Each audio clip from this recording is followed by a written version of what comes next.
Hey everybody, I'm Stacey. And I'm Jamie.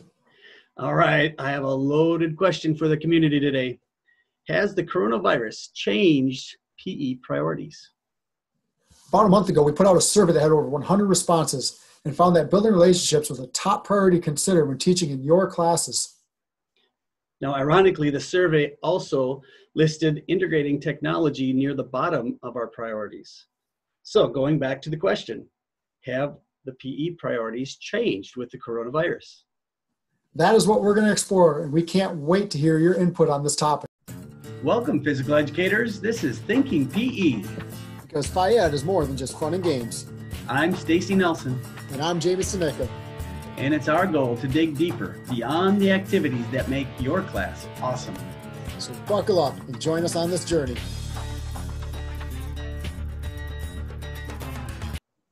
So a month or so ago, we were talking and coming up with really some really big questions about PE priorities. And so we threw out a survey, and basically the question of the survey said, assuming everything is important, with the new trends in PE, but the same old time restraints, the new will have to replace some of the old. So how do you prioritize what to include in your classroom? So that was the question, Jamie.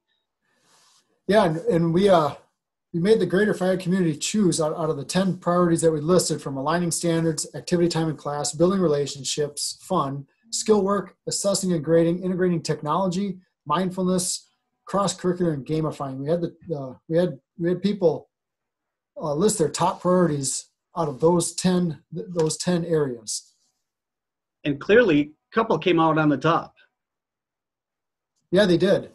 The overwhelming number one and number two was building relationships with the students and keeping kids active. And if you remember, 75% of the people that responded put those two either number one or number two. They were overwhelming. Yep, and basically tied. I mean, you're splitting hairs to figure out which one was more important, but just so many people picked those as the top priority. It really stuck out to us as something we took away from that survey for sure.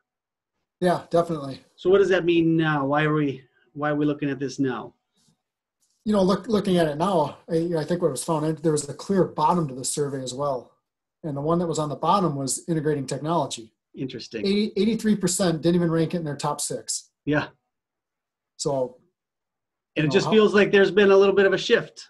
And there has, and I think that goes, in the short term, our priorities definitely have changed here. Yeah. So you go back to, if we put building relationships so high on our list of priorities, and that's using the skills and having the kids in our gym and the skills that we use and the strategies to build relationships with the kids. How much is that? How has that changed? Yeah.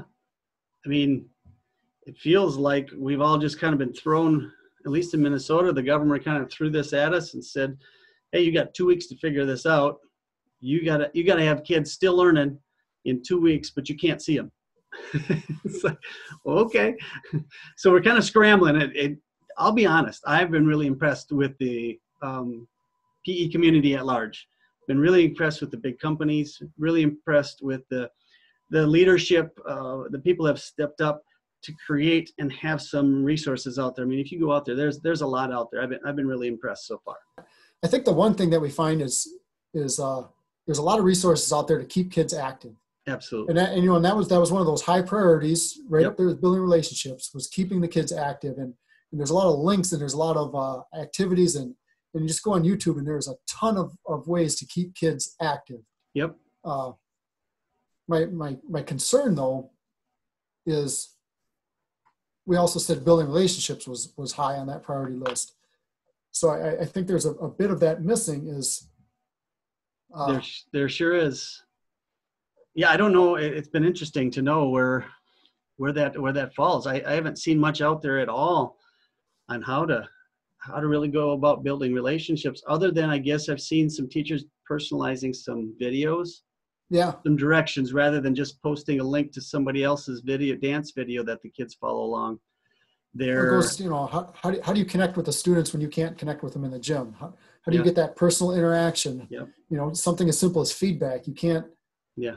you can't give the kids feedback. And that's, that's what made our gym so awesome, was that personal relationship, and those personal encounters, hearing about their loose tooth and their new cat, all that stuff is what made the awesome gym. Yeah. Yeah. It's not just that you play games. It's the relationship you build with them as they've been playing games in your gym over the year.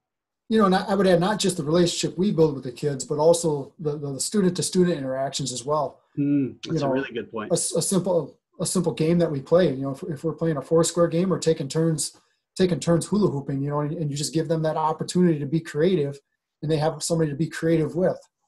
That's so true. So, I mean, I don't know where exactly you want to go with this, but how do we improve on that, or how do we get there and doing some of it while we're at home and the kids are at their house? It's definitely a challenge. I mean, you can keep them active, but I think there's a fine line, but a line that needs to be identified between activity and just busy work. And you want that activity to be meaningful and engaging and purposeful. Right. We've still always wanted the 60 minutes of exercise every day, the play 60, that whole group. Yeah. That hasn't changed, I don't think. But that's activity, and that's great, but that's not physical education. That's kind of where my rub is right now. This is fine for starters. Yeah. But my concern is, if this continues into the future, like for the rest of the school year, I think, at least for myself, I need to find other ways to engage students and get that personal touch a little bit stronger. That's a great point, just to go from the short-term mentality to something more long-term. And I think all of our teaching strategies have been challenged. And in the short term, for some of us, we're trying to invent the wheel. Yeah. So for some of us, just getting started is the priority. Yep. Yeah. And that's okay. What's that? Yeah, I was saying, and that's okay. For many of us, we're in a position we've never been in before. And it's just trying to get comfortable in this new situation. Yeah, not only okay, but man, let's pat people on the back for getting something, not just sitting back and doing nothing. That we're pushing forward to something, because even if it is only for 2 weeks, I think it's going to change education forever. Just having this push here and seeing what can happen, I think education will never be quite the same again. So that brings up an interesting, we've talked, even in our survey, it came out aligning standards to our instruction. Yeah. And something just you kind of talked about it before, about just activity versus instruction, and how can we still maintain quality instruction and feedback in a virtual world? Yeah.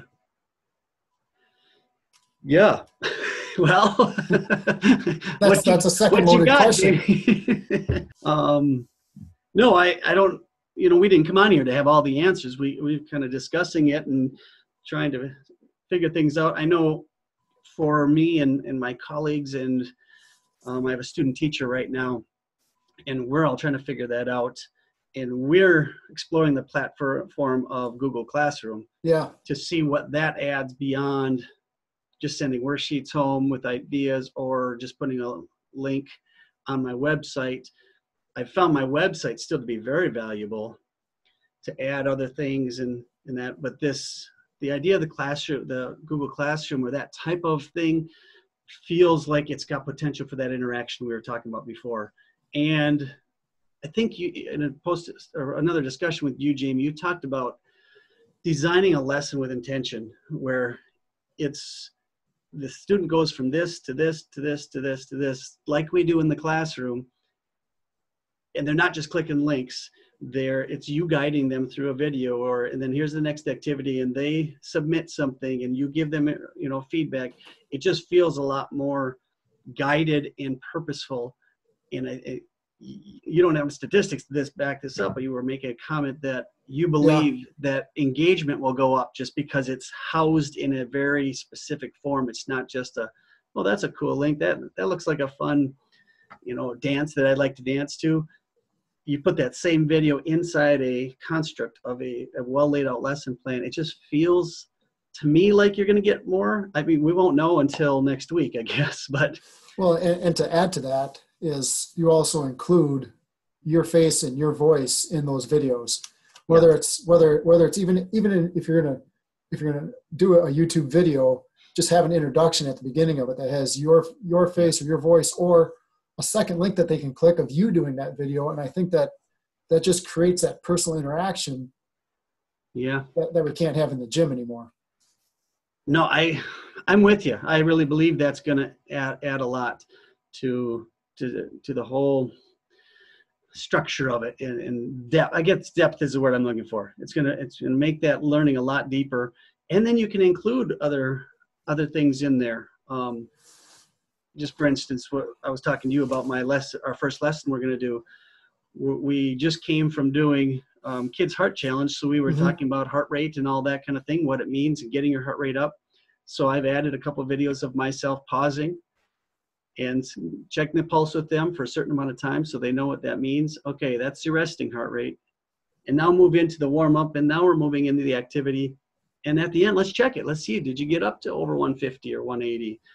I mean, even that I feel like it's so much more guided that maybe I'm wrong. Maybe I'm opposite. It'll happen, and they'll be like, oh my gosh, there's so much to this. It's overwhelming. I don't know. I absolutely agree. It's just the idea that you could go on YouTube and get a great video on how to find your pulse, or how to find your heart rate, how to calculate your heart rate, how to get your target heart rate, your maximum. You get all that.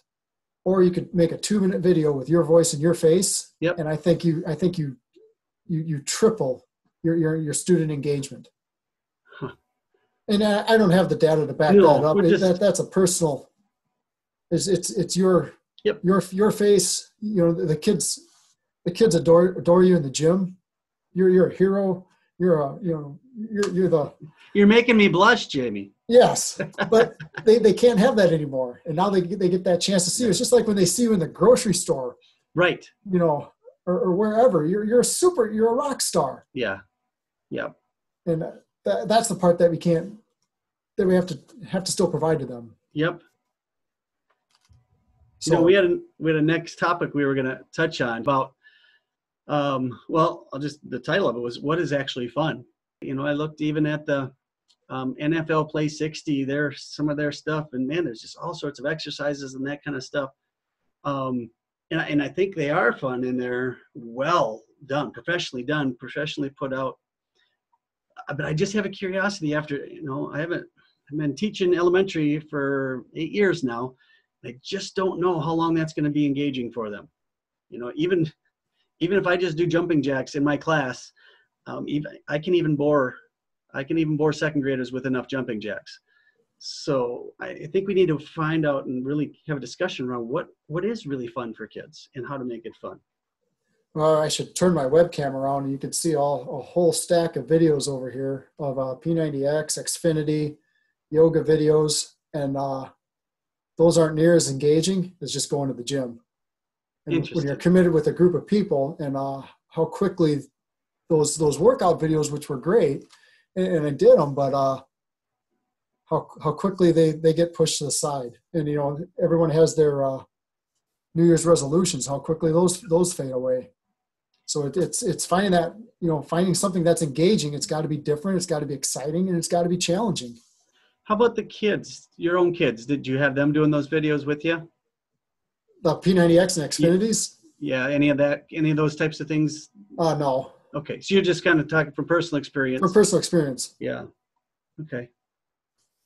But I think what's mostly fun, and just look in your own gym class, you can play a tag game, and it can be awesome, and you have that student-to-student interaction. They're having a lot of fun, and then all of a sudden you grab a noodle and you be one of the taggers. Yeah. And how much? Yeah. I mean, just think of how much that increases that energy. Just in that little thing. And I say, so we talk about what's actually fun. It's that interaction, that engagement. Yeah. God, that's a really good point. I like it. One of the other things we were thinking about as my student teacher and I were planning our activities, She kind of came up with a good idea. Shout out to her, Caitlin Lemke's her name. She came up with the idea of having the kids create. Which university is she coming from? She's from the St. Cloud State University in Minnesota. But her idea was that had to have the kids build a game. Yeah. So this first one was her idea she was going to do, and have the kids look around for whatever they could. And I guess she stole the idea. I don't want to whoever gave her idea. I don't want to give them a shout out too. But the point is, look around, have the kids build it, even if they have to roll socks up and, tape them up a little bit to make them round. Well, how much more engaging and fun. What was that game?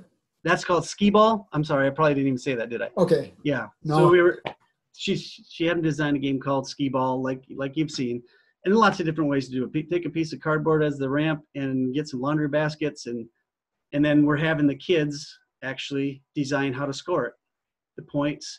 They can come up with 10 points, 100 points, 1,000 points, and then we're going to have them challenge them and to varying the game up. So they're working on their addition, their subtraction, start at 1,000 points and count down.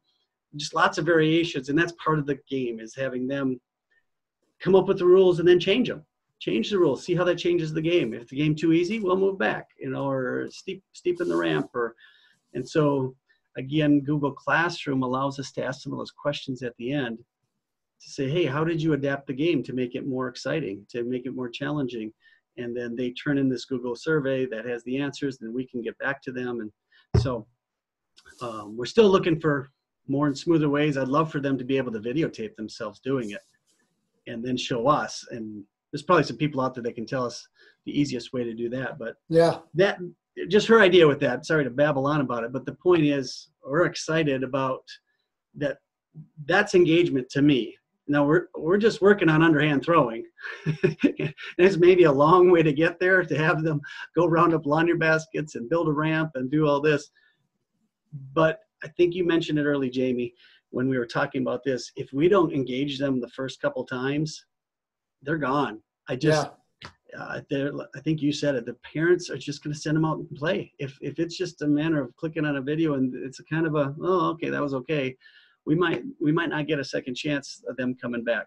But if they're fully engaged and build this ramp and break mom's window because the ramp was too steep, or I don't know what, but there's going to be a story behind it, and they're going to want to go back and do it again. That's my thought. I don't know any thoughts. Yeah, they use their parents' wine glasses for their bowling activity.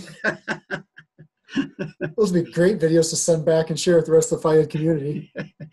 Yeah, so when I get sued for several $100s for replacing windows and wine glasses, and I'll know that was a boo-boo. But so, I don't know, anything else on that, and your thoughts on how do you make it fun?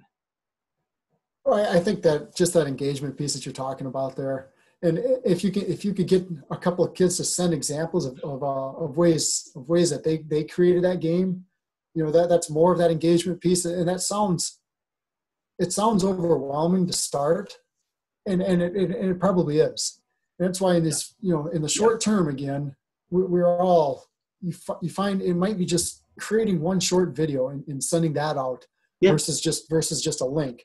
And you build on it from there. But like you said, we've got such a short opportunity to capture their attention. Yeah. And like anything, you got to make the most of it. And that's no different than in your gym class.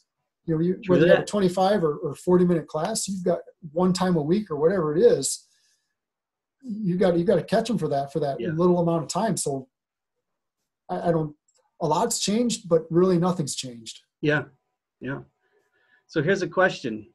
If this goes down 3 weeks, 5 weeks, 8 weeks, 12 weeks to the end of the year, do you see any way to do any live streaming or adding a live element to what you're doing? Have you kind of looked that far and kind of dared to think, I wonder if we could pull that off? Or I am thinking way out there what that's going to look like, but I bring myself back to just creating that one, making that first lesson and making that first lesson meaningful.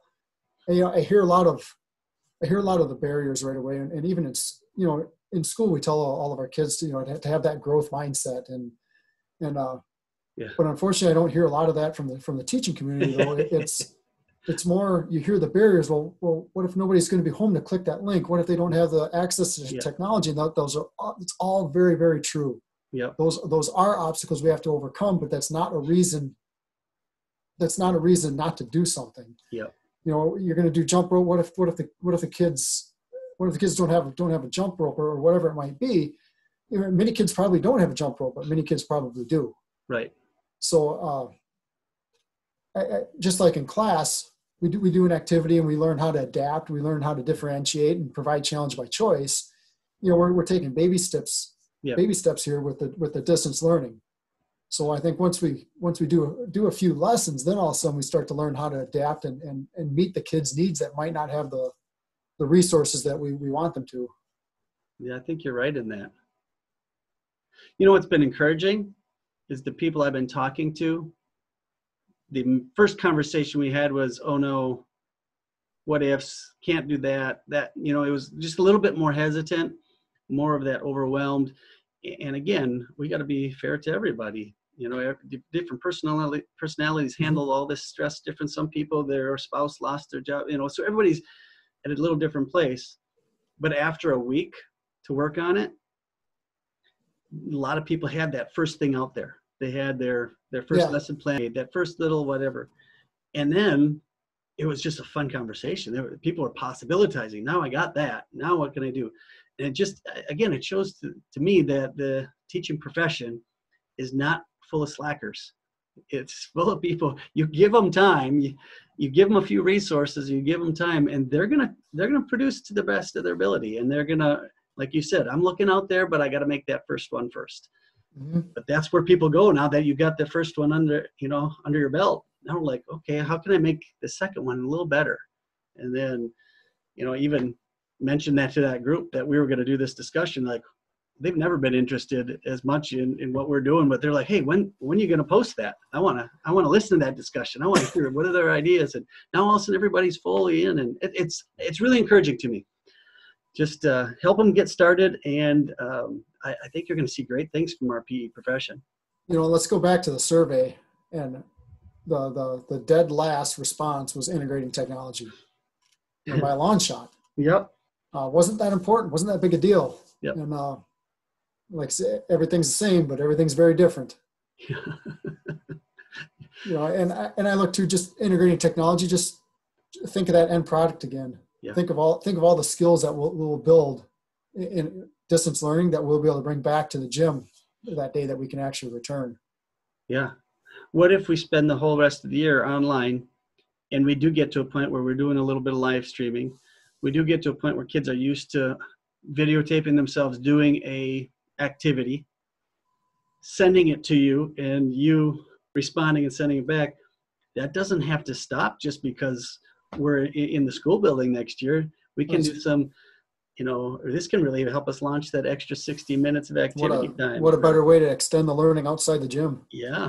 Have them show off, and then get some, you know, get a place where it's the community, like you said, keeps going. So I think, well, the priority changed because it had to, I guess. All of a sudden, this is a top priority. We never thought we'd be integrating it this way. Yeah. But here we are. So I guess it's okay to change priorities short term. I mean, as we look, so.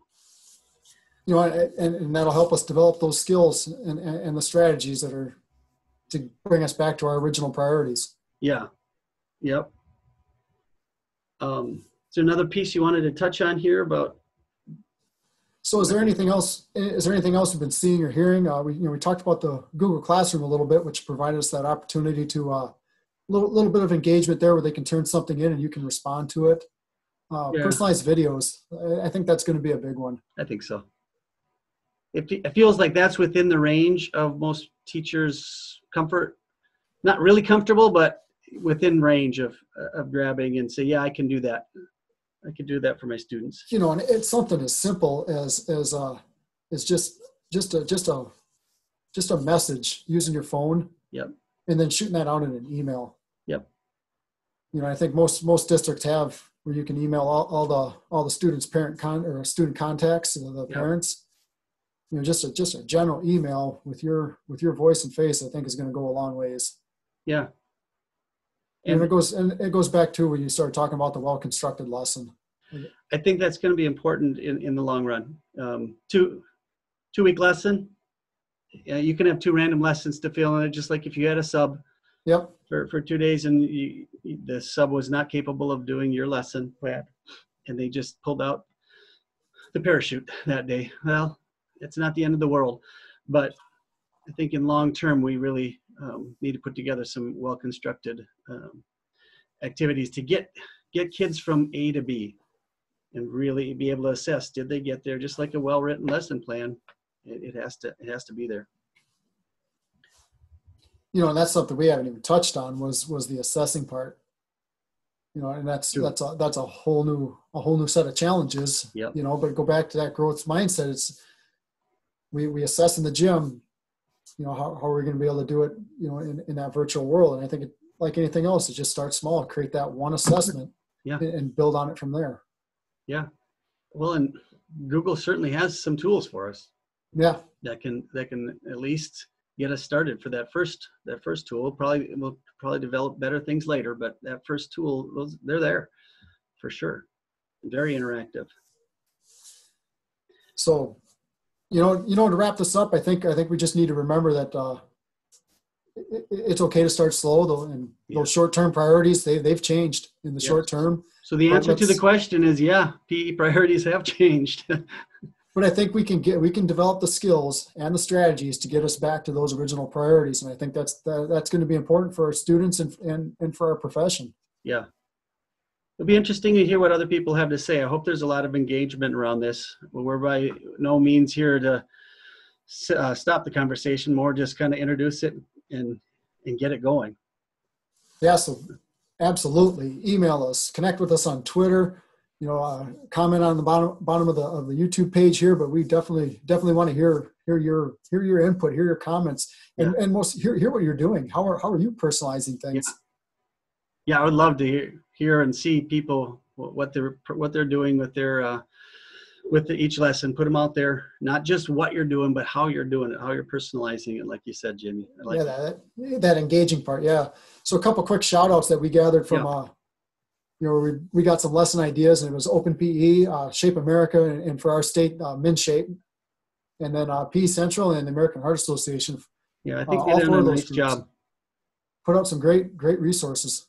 Yeah, and there's a bunch of individuals too that I've gotten ideas that I just kept right on going. I wish I could give you a proper shout out too, but a lot of people on the Twitter and that been leading in a good way. So I've appreciated the community at large for sure. Anything else before we wrap up? That's all I've got. All right. Well, again, I hope we have started the conversation, not ended it in any way, shape, or form. And hopefully we'll see you out there in the virtual world doing the best we can. Talk about our model thinking PE and going beyond the classroom. Wow, did we go beyond? Yeah, we took it right into the homes. You'll never be the same again. All right, I'm out. Peace. We'll see ya.